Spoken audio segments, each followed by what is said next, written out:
Good morning, good afternoon, good evening. Hello, everyone out there. Breaking news, breaking news. Nolan Wells' autopsy results have finally come in. They finally have been released to the public. A whole bunch of news outlets are reporting on it. A whole bunch of blogs are starting to report on it. I just got the notification on my phone not too long ago. So we're going to get into it. But before we do, make sure you like, share, and subscribe.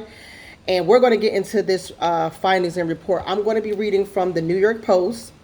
And you guys, of course, can Google this. And if you want to actually see the full autopsy report, they do have that whole findings out with all of the medical jargon and all that other stuff. I'm not going to get into that. I'm just going to talk about the overview and the basis of it.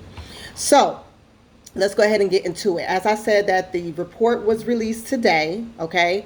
The independent autopsy of Nolan Wells is sparking even more questions after preliminary findings were released Wednesday, which is today, okay?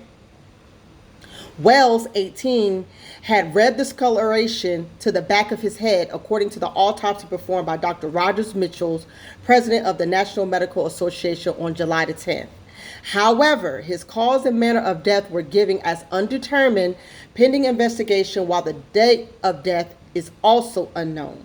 So they do not know the cause of death, and they really don't know the actual date is still unknown. Remember, they found him in the water hours, actually days after he was reported, okay, missing.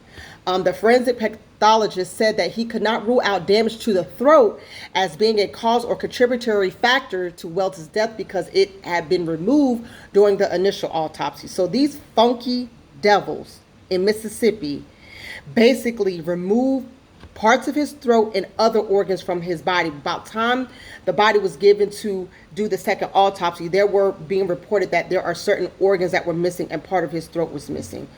What the hell? What in the entire hell? Famed civil rights attorney Ben Crump announced the findings as Wells' heartbroken parents, Christine and Elmore Wonesley, listened on from the press conference crowd.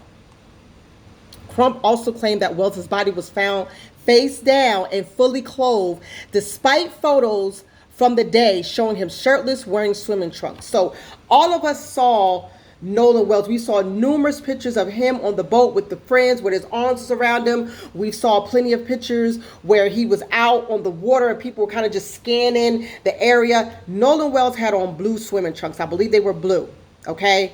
When his body was found, he was fully clothed. He was fully clothed.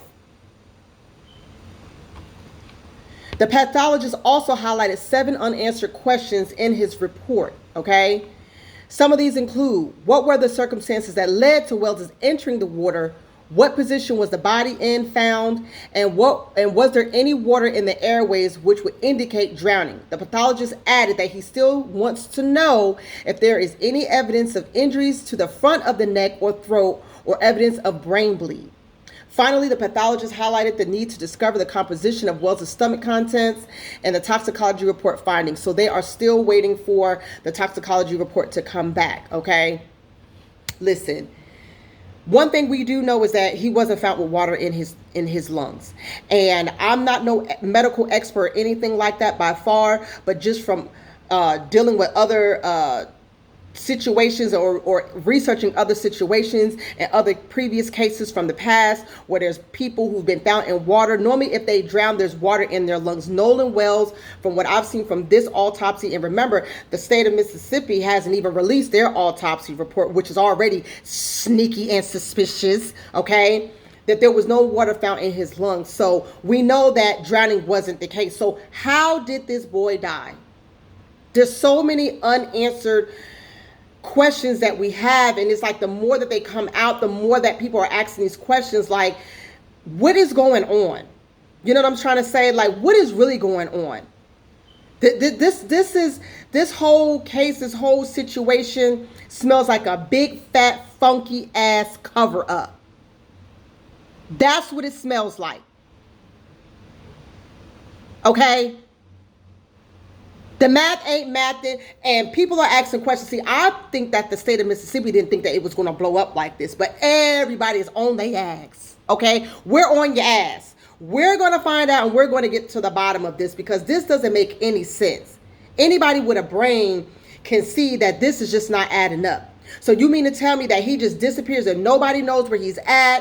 Like, if my friends would have disappeared on a boat and they came with me, you damn right I'm going to be looking. I'm going to be asking questions. So you got his phone, and he says, hey, guys, I'm going to stay back. So nobody about to say, well, hey, who you going with? Who you staying with? Are you sure you're going to be good? Like, none of these questions were asked. You just said, okay, sayonara, take his phone, and then y'all leave. Listen, this smells like a big, fat, funky ass cover up. And I feel like everybody is in on it that was present on that boat. That's just my feeling, basically, off of what I've been hearing. It is a lot of suspicion. This doesn't seem like, he fell and he had an injury, and it was very clear and cut that he had an injury and he suffered from his own injuries by an accident. This doesn't feel like that.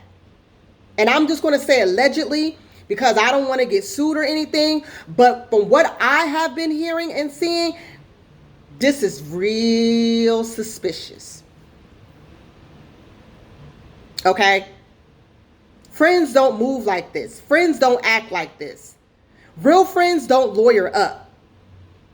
And the fact that they couldn't even determine how he died and the way the body was presented, basically, to me, I feel like they were just basically trying to let the body decompose as much as they can to hide whatever injuries that may have took place during his demise, unfortunately. That's just my consensus. This is just so tragic. And I know his parents were really probably looking forward to getting an actually definitive cut answer. But unfortunately, it came back as the coroner could not, at the autopsy, could not determine his cause of death. But nonetheless, we're still going to be following this story. We're still going to be covering it. We're still going to be dropping updates as they come out. I'm sure a lot of you are watching as well. So we're definitely going to talk about it and discuss. Let me know what you think. Drop that in the comments. Also, we're still looking into the Carmelo Anthony. We ain't forgot about you, brother. We still fighting that case. I believe the lawyers have basically been fighting to basically say that he has been given an unfair trial, which we all know that to be the case. Okay? An all-white jury, nobody of his peers. He didn't take the stand. Like, it was just so many blunders with that case, and I am praying and hoping that he is able to get a new case and his lawyers will be able to present the evidence to get him released, because he needs to be released. It was self-defense. Stand your ground.